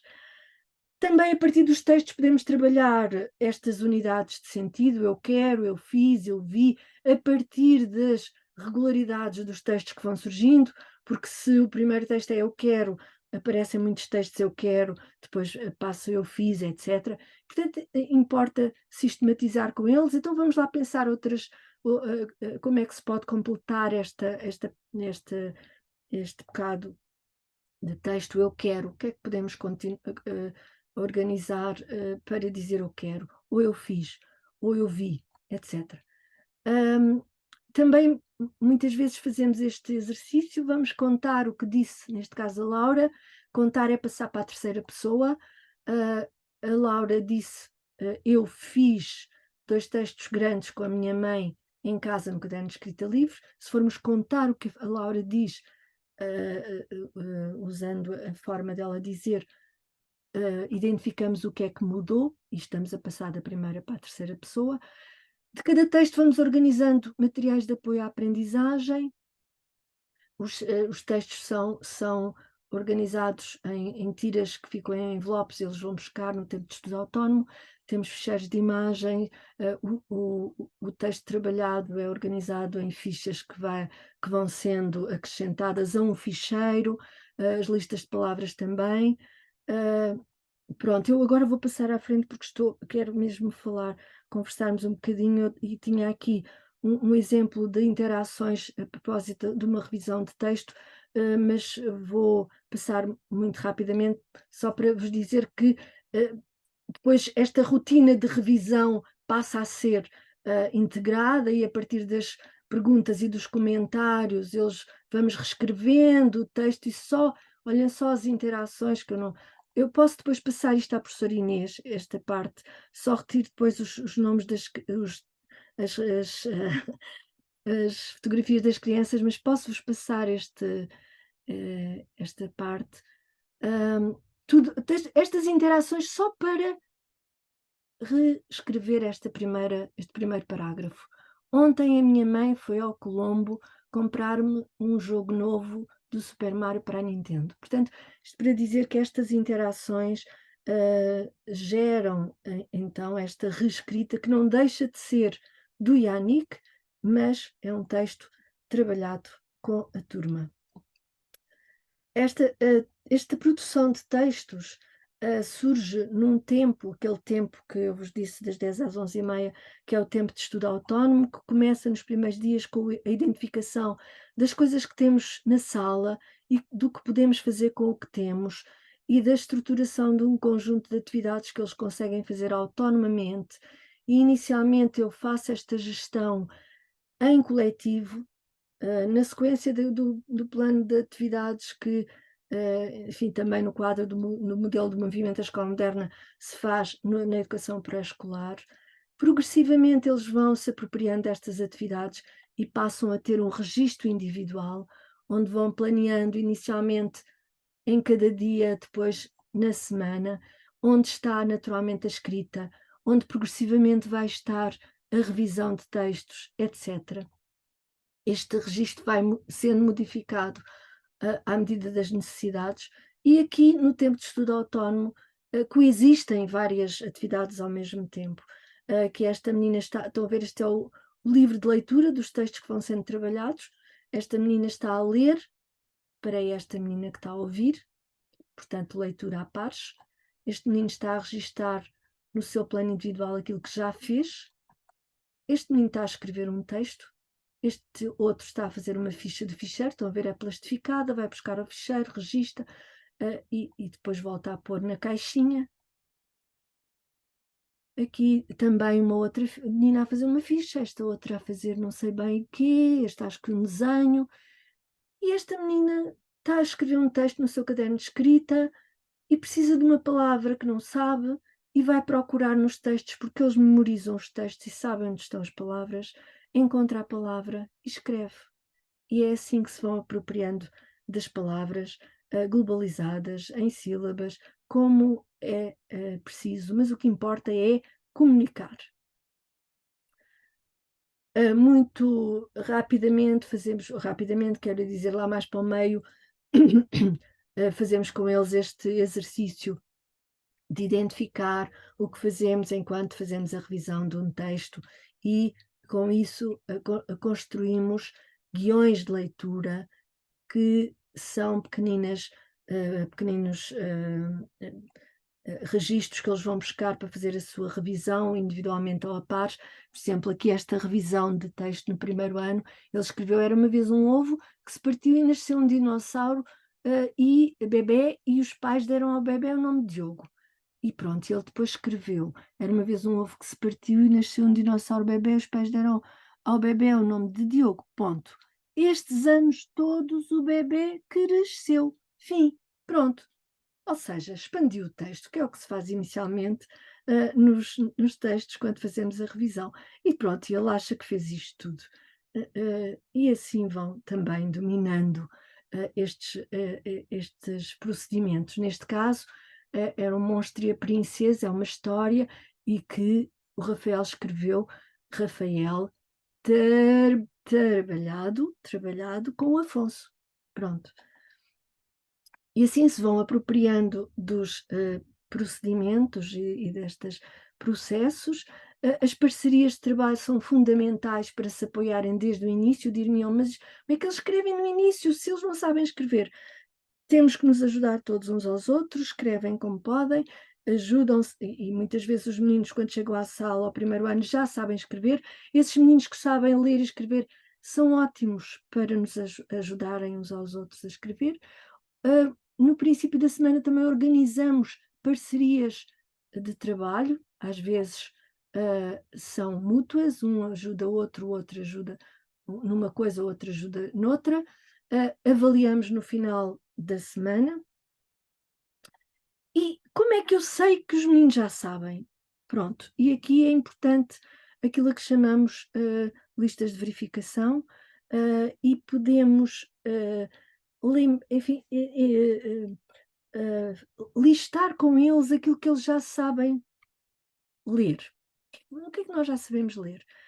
Quanto mais não seja, todos sabem os nomes dos colegas. Descobrir bocadinhos dentro das palavras. Descobrir, ou seja, nós aqui fazemos uma análise da tarefa de ler dentro do universo de leitura de que se vão apropriando. E é uma análise progressiva, até ler para os colegas de forma a que eles se apercebam, que eles percebam. Portanto, vamos fazendo pontos de situação, aqui são os nomes dos meninos, e isto é muito importante para a sua tomada de consciência e para saberem que já sabem ler e também escrever alguma coisa, nem que seja o nome próprio.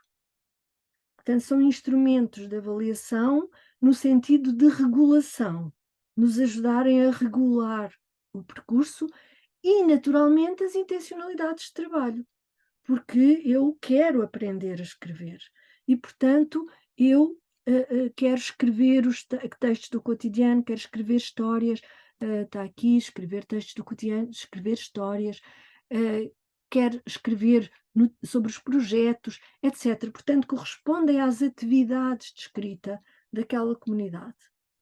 Portanto, relativamente aos projetos, são pequenos temas que eles querem, sobre os quais querem saber coisas. E basta um querer saber sobre os dinossauros, que logo todos querem saber coisas sobre alguma coisa. Imaginem os fósseis, isto são projetos de primeiro ano.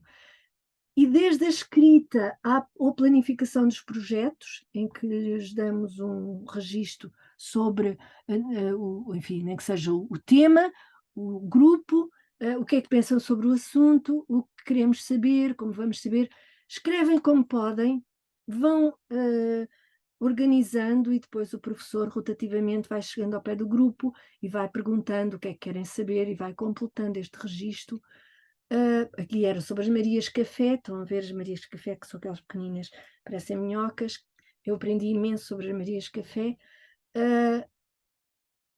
Escrevem no início de cada sessão para combinarem o que é que vão fazer.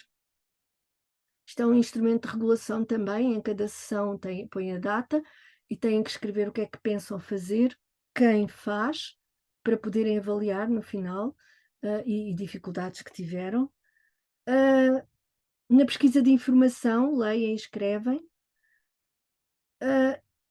Na paráfrase, desde o princípio, eles podem identificar aspectos num livro, por exemplo, que têm coisas, neste caso, sobre os gatos, podem não saber ler, podemos fotocopiar essa parte do livro, eles recortam, colam, eu leio para eles se eles não souberem, não é? E devolvo. O que é que vocês perceberam desta parte que eu li? E posso ser eu a escrever, podem ser eles a escrever com a minha ajuda. Normalmente aproveito tempos de apoio que tenho na sala para este tempo de projetos. Na recolha de informação, nem que seja em experiências, em terrários, neste caso tivemos que fazer um terrário para estudar as Marias Café. Não, foi exatamente. Na organização dos produtos para preparar as comunicações à turma, também vamos fazendo registros para eles se organizarem. Para quem é que vai ler o que é dos PowerPoint, porque muito rapidamente os PowerPoint são aplicações de que eles vão apropriando, e o exemplo das Marias Café. Também são convidados a tirar apontamentos e à medida que vão sendo projetados os PowerPoints, eles escrevem muitas vezes aquilo que vão vendo E depois surgem coisas discrepantes como esta: as aranhas fazem teias com um líquido que se chama abdômen. E depois querem ler os apontamentos. E lembro-me quando este menino, já não sei quem, leu as aranhas fazem teias com um líquido que se chama abdômen.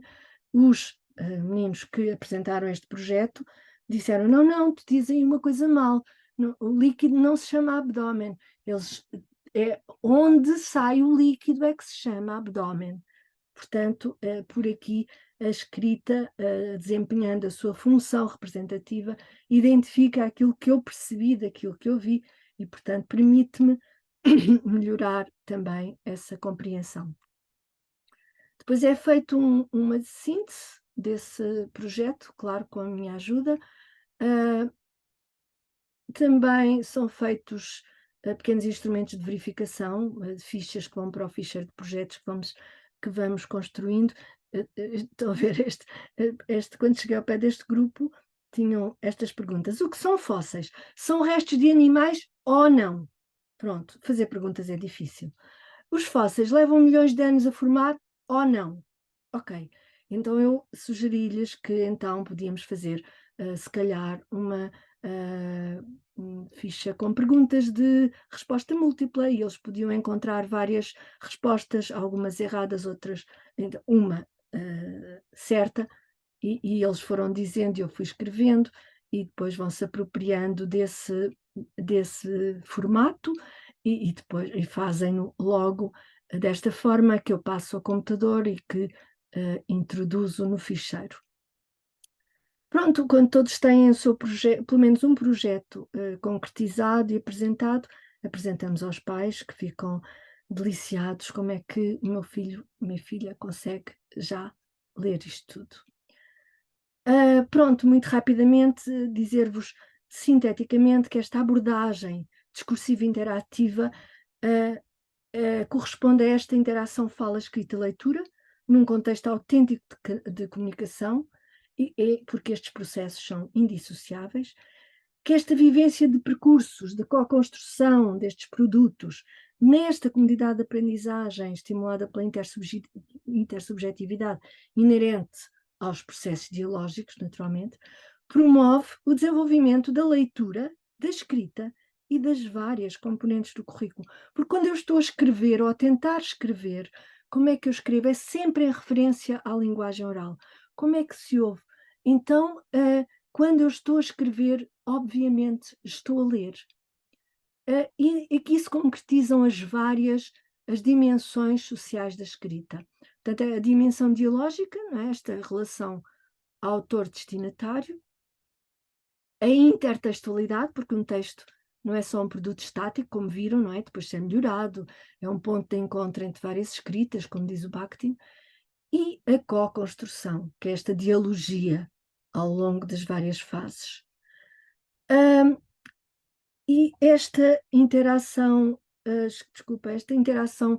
fala, escrita, leitura vai se desenvolvendo através de uma continuada análise e reflexão sobre os registros escritos, os tais desenhos da fala, explicitando todo o tipo de relações entre os dois modos de produção, diz-se, escreve-se, e a relação entre as componentes dos discursos enunciados, de modo a fazer emergir e tornar consciente a gramática do texto e da língua, e não só a ortografia, a decifração.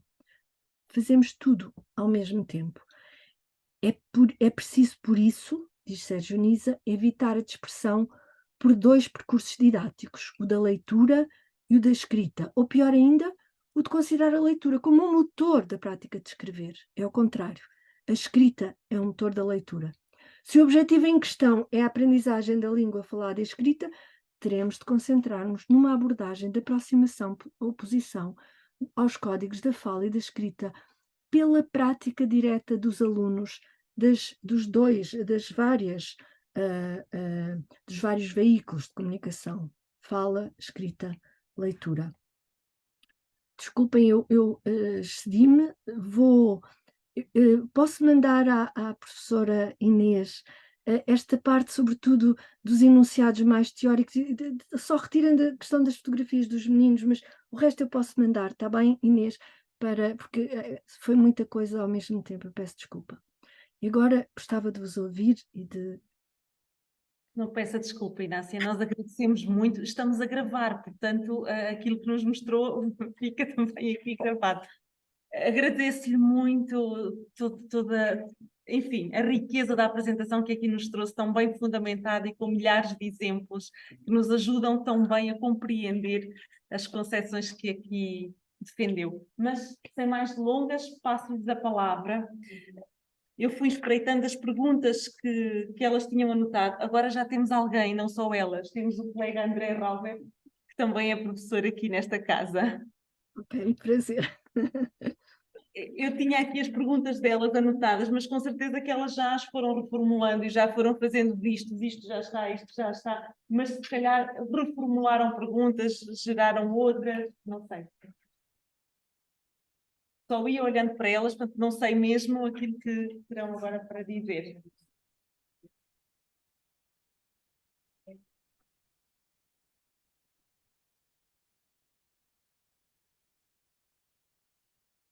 Sim. As outras questões que tínhamos já foram respondidas, mais sobre o tema, que é quais as maiores dificuldades que sentem por parte das crianças? Se bem compreendi, não sei se como é que preferem, se querem fazer várias perguntas e depois eu organizo, não sei se há outras questões, se calhar é mais fácil. A Daniela diz que se calhar uma a uma é mais fácil. Ok. As maiores dificuldades, as dificuldades são as dificuldades naturais de quem quer gerir a complexidade de um grupo em interação. Obviamente que há muitas, e isto não é um mar de rosas, nem nasce por geração espontânea.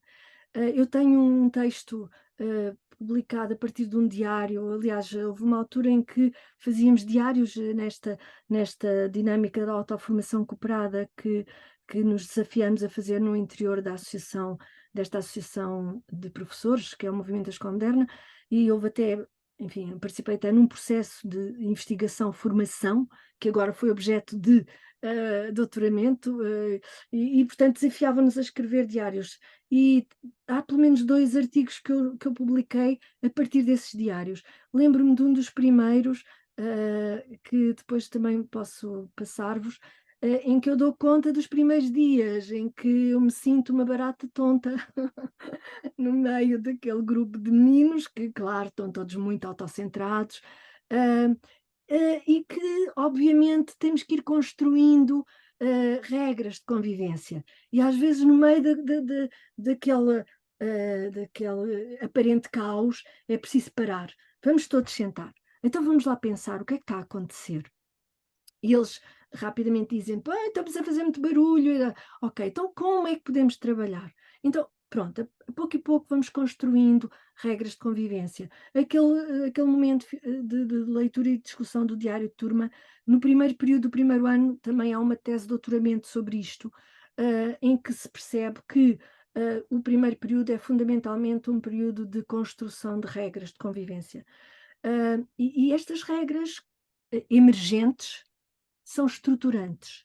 Isto em termos da organização do próprio grupo. Mas também não vamos organizar o grupo para depois aprender. Isto faz-se tudo ao mesmo tempo. Obviamente, as dificuldades, às vezes são mais minhas que deles, é dar vazão a isto tudo, não é? Porque eles, quando percebem esta dinâmica de descobertas, têm uma infinidade de descobertas. Depois, se calhar, não sei se eles enfatizam muito as dificuldades, se as dificuldades são mais minhas, não é? Porque eles pedem muita ajuda uns aos outros, rapidamente percebem que não é só a professora que é o recurso, são todos os outros meninos. E as dificuldades são normais de quem se apropria de um código tão complexo, não é? E que vão sendo ultrapassadas e podem ter dificuldades no desenho da escrita, mas que com a prática do desenho da escrita vão aperfeiçoando a própria escrita. Eu diria que nós estamos muito focados nas dificuldades e no erro e precisamos de olhar para aquilo que as crianças são capazes, não é? O que é que ela já é capaz? Hum, e não tanto para aquilo que ela ainda não é capaz. Penso que temos que afinar aqui um bocadinho o nosso olhar. Não sei, se calhar não respondi, mas eu penso que as dificuldades são mais nossas que deles. Sim, elas dizem que sim.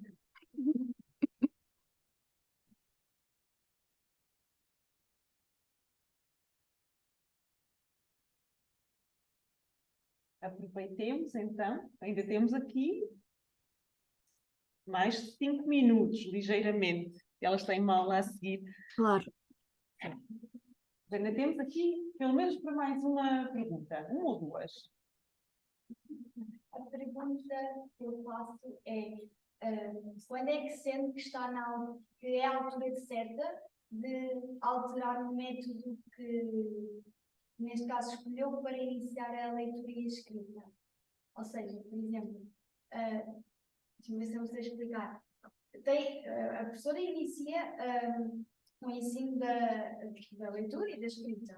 E conseguimos perceber que, ao longo do tempo, há crianças que têm tempos de aprendizagem diferentes. Então, quando é que se sente que é o momento certo para ir para outro método? Não consegui fazer entender.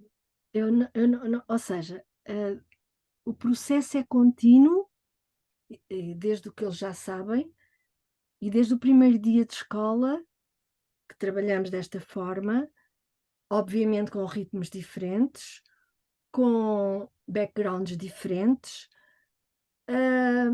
e eu não tenho nenhum momento em que altere coisa nenhuma, porque eu não quero nenhum método. Como eu vos disse provocatoriamente, eu rejeito os métodos. O que é importante? É naqueles tempos de estudo autónomo, ainda bem que faz essa pergunta, porque se calhar me esqueci de uma coisa fundamental, é que durante aquele tempo entre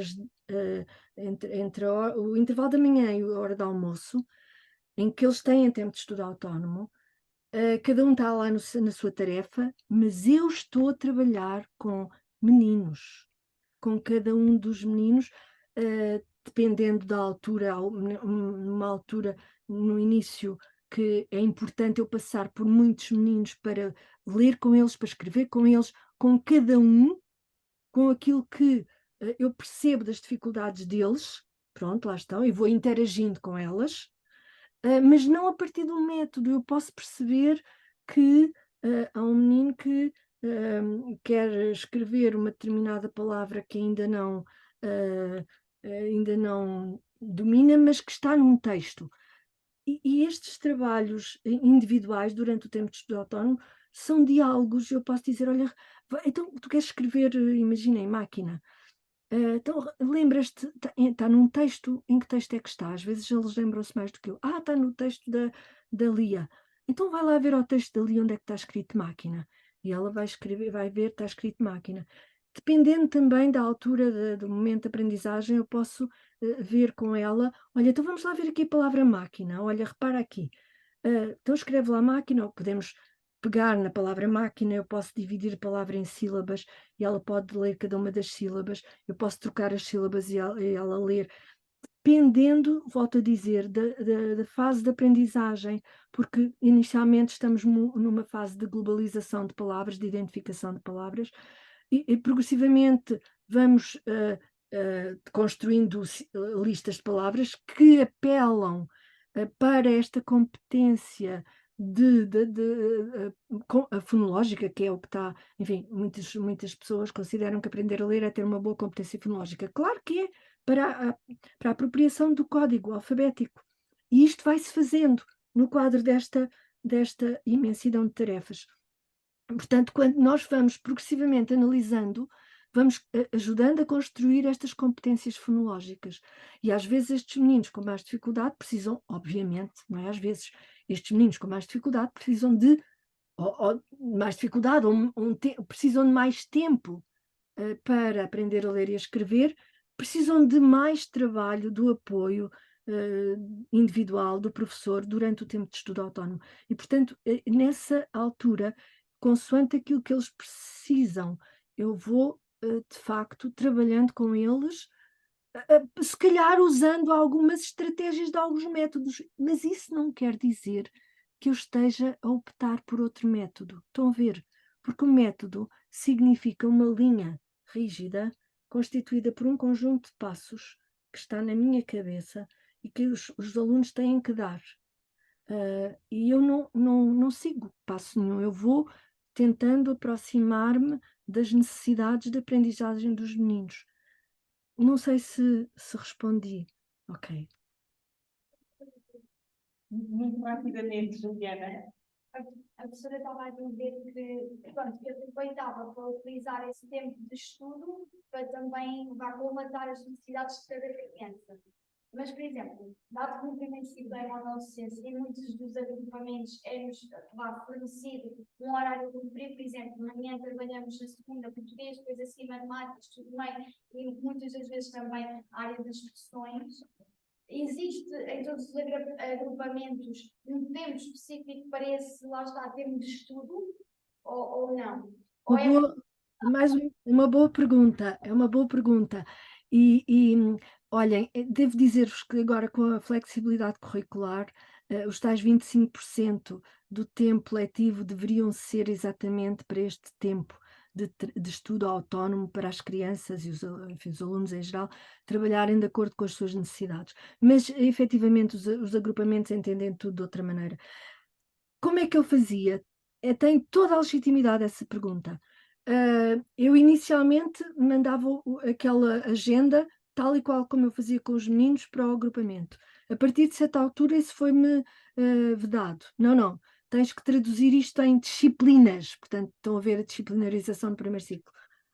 Ok, está bem. Então eu traduzi em disciplinas. Por exemplo, o tempo de planeamento e avaliação, a reunião do primeiro dia da manhã, da primeira segunda-feira de manhã e da sexta-feira à tarde, é trabalho na língua, é trabalho de oralidade, é trabalho de escrita, portanto, é um trabalho de língua.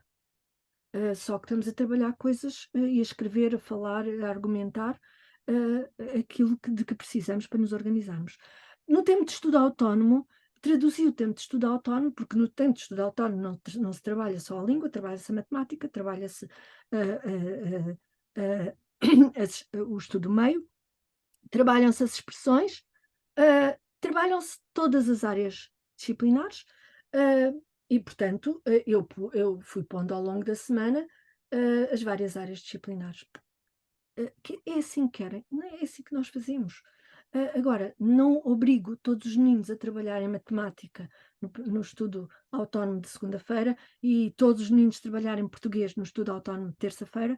Quer dizer, e depois as escolas e os professores falam todos em diferenciação pedagógica, que é o que vem também consignado nos normativos, e depois querem tudo igual ao mesmo tempo. Quer dizer, não pode ser. E nós temos que nos fundamentar muito bem para argumentar também junto dos nossos dirigentes, enfim, de agrupamento, que muitas vezes não estão muito vocacionados para a pedagogia, estão mais vocacionados para a burocracia e para a administração, e nós temos que argumentar muito com eles. E não se esqueçam de uma coisa, é preciso fazer valer uma coisa que vem consignada no Estatuto da Carreira Docente, que é a liberdade metodológica de cada professor.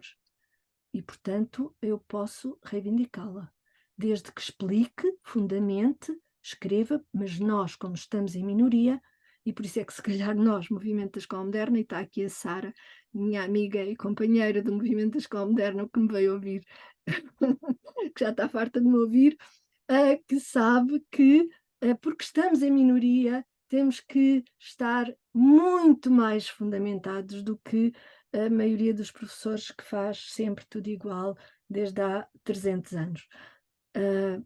Portanto, sim, é possível e sempre podemos dar sempre a volta ao texto, mas é muito pertinente essa observação, sim. Bem, eu tenho de agradecer mais uma vez e também agradecer a presença da Sara, estava à espera da oportunidade também para o fazer. A Agradecer, Sara que também tem uma bela prática neste domínio, portanto ela também podia falar da prática dela. pode ser aqui mais um contacto. Então podemos falar um bocadinho também sobre a prática dela e outras possibilidades de parceria. Agradecer-vos a todas, ao professor André, à Sara e, sobretudo, agradecer à professora Inácia a generosidade e a qualidade da fundamentação e dos exemplos que nos traz.